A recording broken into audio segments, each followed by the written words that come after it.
Hawker culture in Singapore can be traced back to as early as the 1800s, and this unique culture of ours has definitely changed in many aspects throughout these years. Many claim that it has been diluting throughout the years due to various reasons such as increased variety of food options. So we took it to the streets to find out the reason behind this phenomenon and whether if it is a cause for concern. Okay, so hi guys. The first question we have for you is how often do you dine at hawker centres? It's been a few months since I've been to a hawker centre. And for you? Last week. Last week. Almost every day. Once a month. Not very often actually. Once a week. I frequently eat at hawker centres about 5 times a week. Once every 2 weeks. Not often. To be honest, very rarely. Once a week maybe. Maybe 2 times or 3 times a week. Almost every day. Is there any reason? Because when I go home, I would rather eat in an air-conditioned place. I mean, I don't usually eat out, but when I do, it's most of the time in food courts. So you usually dine at food court. I mean, there's aircon. It's not very near my house. The food is like affordable and it's quite nice also. But because like the food there is quite cheap and convenient so we get to choose what we want to eat there. Because the food is cheaper and nicer. When you dabao food, do you think of hawker culture? Hawker centres as your first choice, or do you go other places? Do you think about other places first? I think about other places first. Other places first, huh? We are at Balestier Market and we are currently at McPherson Barbecue Seafood with Mr. Lim here, who's the owner of this store. We'll be asking him more about hawker culture and his experience as a hawker. So, 首先我问你，你当小贩当多久了30年了。比起以前和现在，很多人认为越来越少的年轻人要当小贩，而且越来越少的年轻人会来小贩中心吃饭。你有发觉到这个现象吗？Actually 我个人这几年的话是会有减少，因为是说现在youngster就是说，要是他们喜欢说可能就是说会比较冷的吃个这些不快的说，要说以 hawker center 还是有，不是说没有，会减少了一点。就是说以形态来讲是真的这几年会比较 minus 一点比较减少一点对。There is a decrease in customer doing visit hawker center. It's because due to maybe hawker center very hot and sometimes it's not very clean. I feel that many they like to go to shopping center because nowadays a lot of shopping center have a lot of eating house, a small little restaurant. So that's why they like to visit shopping center than hawker center. But they will come back for those traditional food, like those very traditional food like 满煎粿啦, or all these 炸粿条, which is made cooked by the old folks. So then they will visit us again. I think most of the good hawker stalls are run by very old aunties and uncles who will one day pass on. I doubt that the children are actually willing to take on that role and continue the business from them. Do you feel that more youth nowadays are maybe unwilling to become? Yeah, definitely. What? Would you want to become a hawker? Not really. Not really. I see. So not many young people see the appeal of working in a hot, stuffy environment, sorting it out. Yeah, and also it's not very glamorous. And from our interviews, we can see that hawker food has become a less popular option throughout the years, especially among the younger generation, as there is a larger variety of food options available in Singapore, such as fast food restaurants or even food courts. And as Singapore progressed to a first world country today, youth generally prefer more hygienic, cleaner and air-conditioned spaces that will allow them to feel more comfortable, something that hawker centers are unable to provide. Many youths are thus uninterested in becoming hawkers and to continue this hawker culture.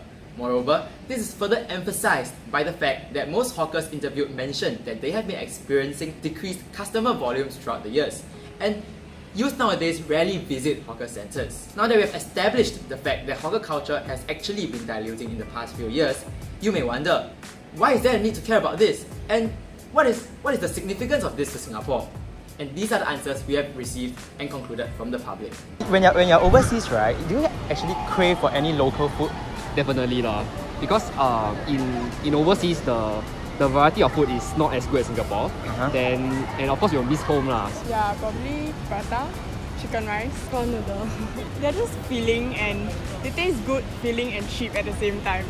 When I'm overseas, I actually crave for a lot of local food like chicken rice lah, roti prata, a lot. I think it's just the variety that's what makes it craveable. Like compared, like I've been to Indonesia recently, then it's all the food there is just you just don't feel that it's what I would normally eat. Yeah, so probably it's the familiarity and the variety of food.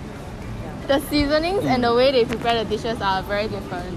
So sometimes it gets very uncomfortable when you have to keep trying new things and you will just naturally want to eat more familiar food. Yeah. What food are they? Carrot cake tastes like Singapore. Reminds me of home. Do you think if there are any special foods that actually represent us as Singaporeans? Oh, have.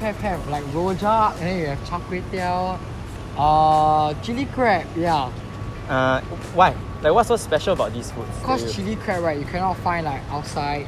Like it has like a Singapore flavors. And for rojak, it symbolizes like the Singapore community lah, like 很多文化 then 不同种族和谐 right? Yeah.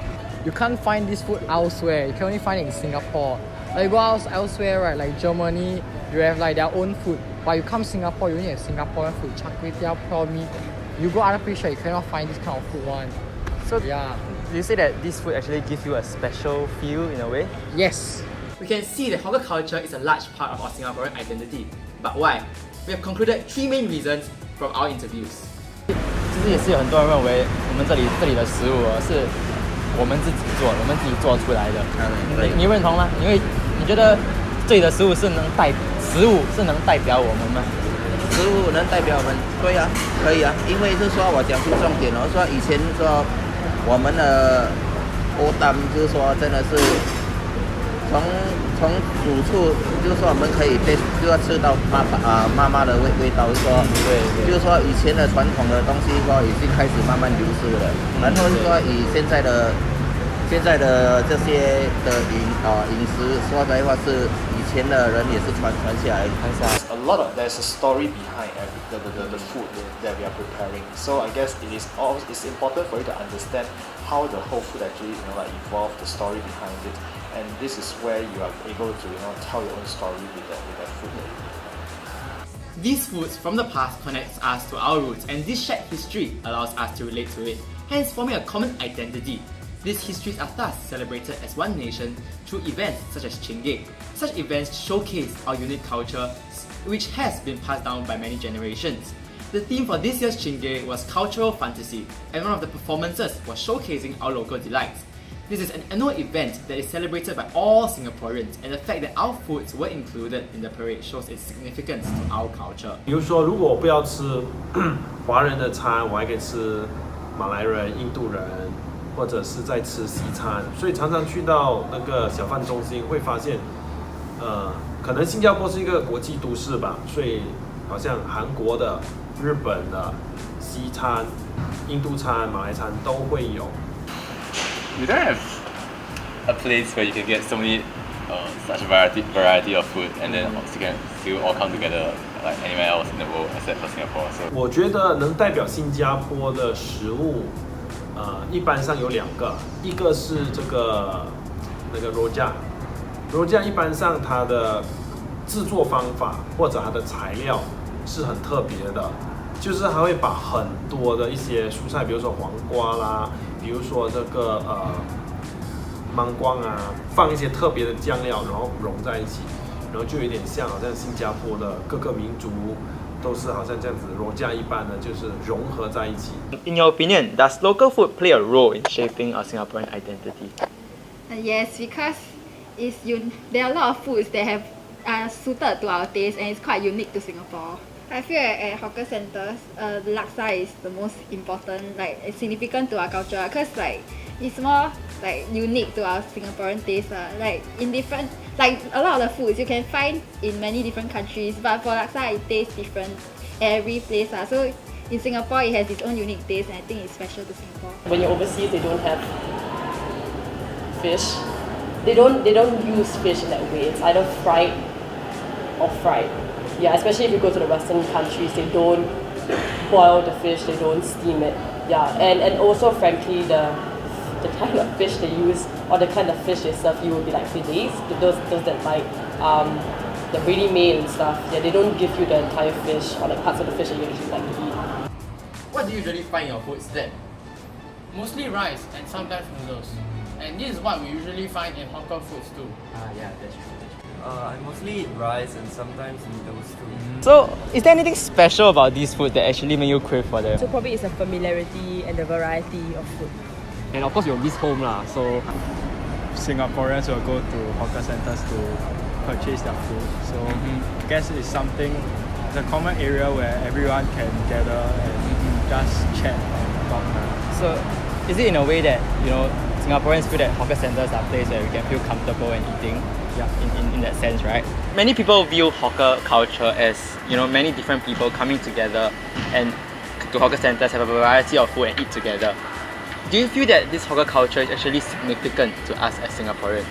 I believe that it is very significant because we are a multicultural country and there are many different types of food from different cultures and being in a hawker center we get to enjoy all these different types of food. In hawker centers you can eat like food from different origins like maybe Malay food or Indian food and like I think it's quite special. The variety of food like Indian, Malay, Chinese is a proof of the harmonious society we live in. You don't have a place where you can get so many such a variety of food and then you can still all come together like anywhere else in the world except for Singapore. So that's quite uniquely Singaporean. Also, there's lots of variety, which is important for Singaporeans. I think we're very spoiled in a sense because we have got lots of options to choose from. Comparing your hawker centers 10 years ago and now, how do you think it evolved throughout the years? I think there's better infrastructure nowadays. Like it's better, as in they've upgraded some hawker centers to cater to the modern masses of people. So like better ventilation, cleaner spaces, and also because people are more conscious about social etiquette and how to behave in public nowadays. In the past, you didn't have to clear your own plates, but now there's this ongoing culture or rather practice that after eating you have to put it back yourself. So like the physical infrastructure and social practices within the hawker center has changed in that way. Of course, environment have changed. You know, sometimes we have a more cleaner environment as compared to last time. And now because of the most of the hawker center we need to go for our NEA course. We know what's called hygienic and we know how to prepare the food in terms of to serve better. As you can see from your store, right, you actually offer delivery options from Uber Eats, Deliveroo, and Foodpanda. Have these delivery options actually helped you help your store? It do help on our sales because we don't have a delivery man ourselves. So we leverage on these three partners to help us to deliver food to reach out for our customer. Raining time or it's exam time, that parents there's no time for getting out of the house and to dabao back home. So they'll call all these delivery partner to order their food. 就是以前在用餐的时候是会有那种清洁工人帮忙回收，可是现在在小贩中心吃饭的时候，会发现有一些好像机器人啊，或者是一些比较自动那种trolley还是什么，我不懂怎么形容那个东西，它会来帮你回收碗盘，比较机械化的回收碗盘的方式。A lot of hawkers right now, they are also being very creative and they are trying to bring some kind of fusion into the food. I guess that this is where a lot of variety comes in. Because nowadays there are plenty of, for the lack of a better term, hipster hawker centers around. I don't know if you've been to Timber Plus over at One North. And then there are new hawker concepts that have more than just your traditional food, hawker food. Sometimes they can include like Singapore fusion, modern Singapore food or mod sin. Sometimes they can include even Western concepts as well. And so these new hipster hawker centers are emerging. I won't say that hawker culture in terms of going to a place where a variety of food is available and then you get to purchase what you want and then sit down thereafter. I don't think that's dying, but I think that the type of food that is being made available is evolving. increasingly we have more fusion food, and we've also got Michelin star hawkers, which is revolutionary if you think about it, because Michelin star food is perhaps confined, like most people might think that Michelin star food is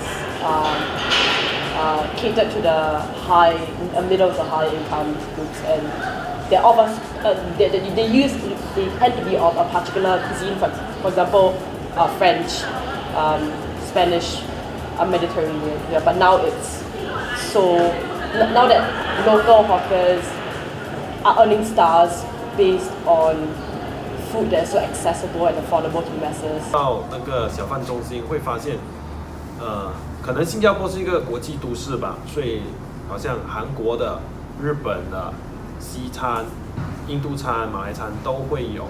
With hawker food being able to show how Singapore is heading towards a global city, we can conclude that hawker culture is part of our Singaporean identity, as Singapore aims to be always connected to other parts of the world, as mentioned by then Minister for Foreign Affairs Dr. S. Rajaratnam on 6 February 1972, where he delivered a speech titled Singapore Global City and mentioned food as one of our cultural implications. Throughout this series of interviews and from the responses we've gotten from the general public, we can conclude that hawker culture constructs our Singaporean identity, as eating at hawker centres is deemed as a shared practice among Singaporeans.